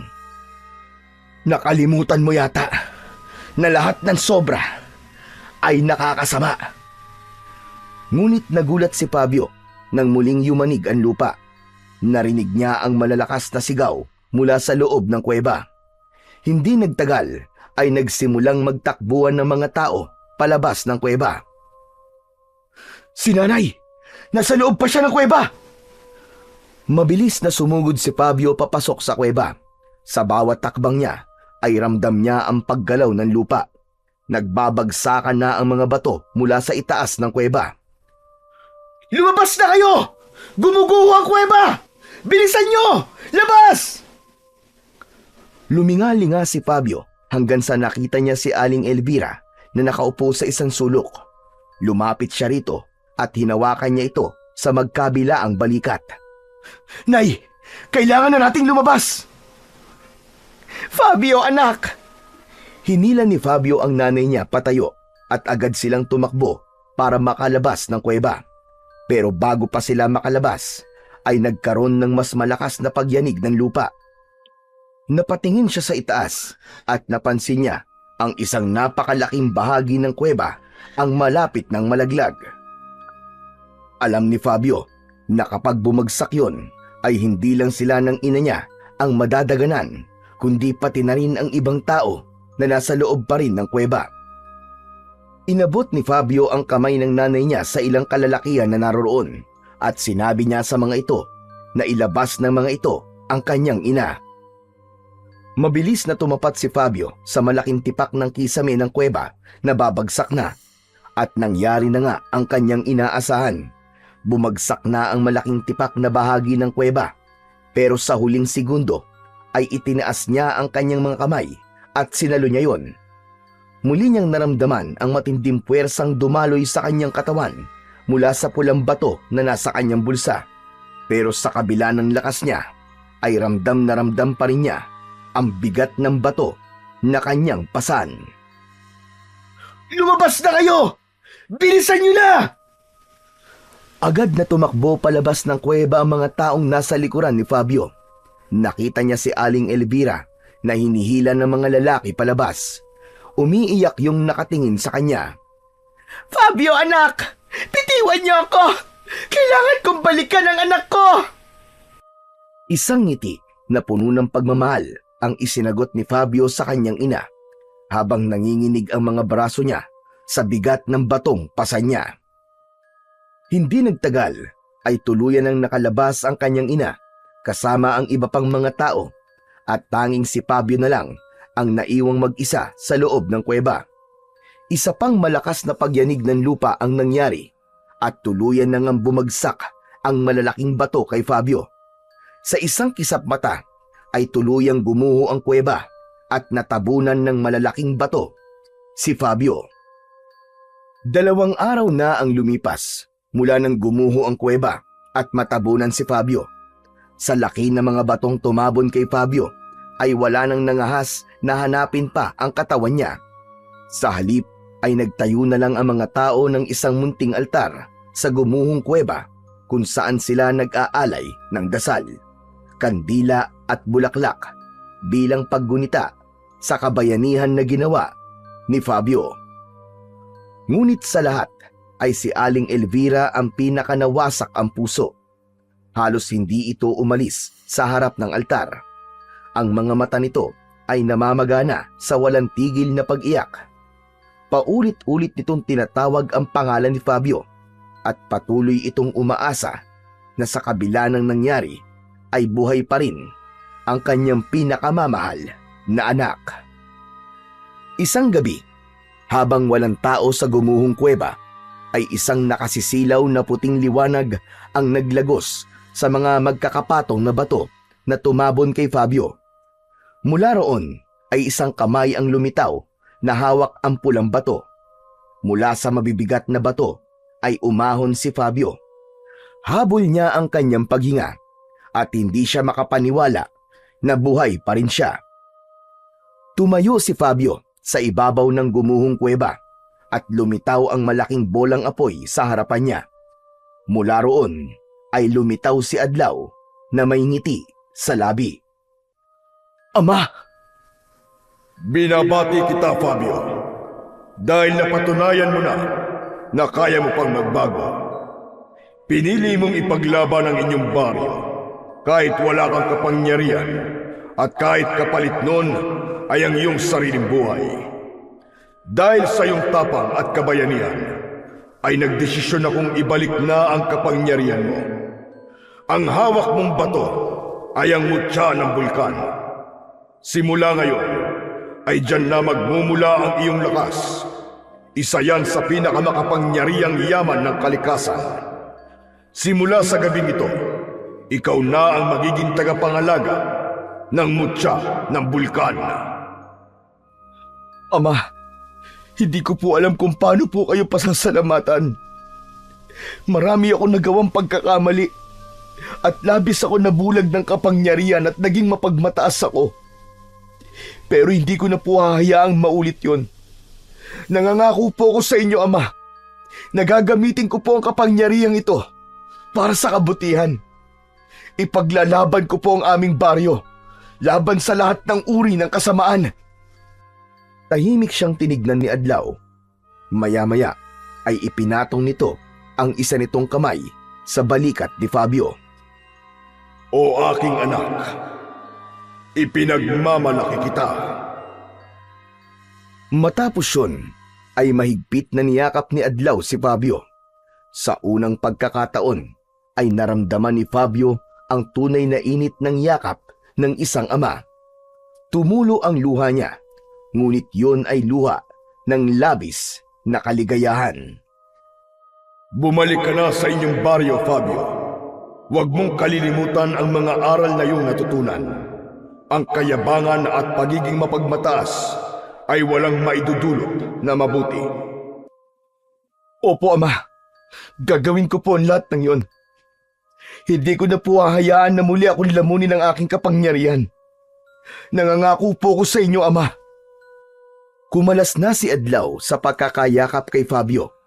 Matapos niyang magpaalam sa kanyang ama, ay tumalikod na siya at nagsimulang maglakad pauwi sa bahay nila. Hindi na siya makapaghintay na muling mayakap ang kanyang ina at malaman nito na siya ay buhay pa. Sa puso ni Fabio ay bumuo siya ng isang pangako na mula sa gabing yon ay gagamitin niya sa tama ang kanyang kapangyarihan na ibinigay sa kanya ng kanyang ama na isang batala. Sa pagbabalik ni Fabio, nagulat lahat sa kanya dahil hindi inaasahan ng mga ito na siya ay buhay pa matapos matabunan ng gumuhong naglalaki ang mga bato. Sa di kalayuan naman ay nakita siya na kanyang ina na si Aling Elvira at walang pagdadalawang isip na tumakbo ito pasalubong sa kanya. Parang bumagal ang oras ng tagpong yun hanggang sa naramdaman ni Fabio ang mahigpit na yakap ng kanyang ina. Nagpasalamat ito sa Diyos dahil ligtas at buhay ang kanyang anak. Sa isip din ito ay lihim itong nagpasalamat sa ama ni Fabio na isang bathala dahil alam nito na hindi pinabayaan ni Adlaw ang kanyang anak na mapahamak. Nagdiwang ang mga tao at binigyan ng pagkilala si Fabio sa kanyang kabayanihan. Si Fabio naman ay humingi ng tawad sa mga tao, lalong-lalo na kay Mang Temyong at kay Kapitan Manuel dahil sa mga nagawa niyang labis na kahambugan at pagiging makasarili.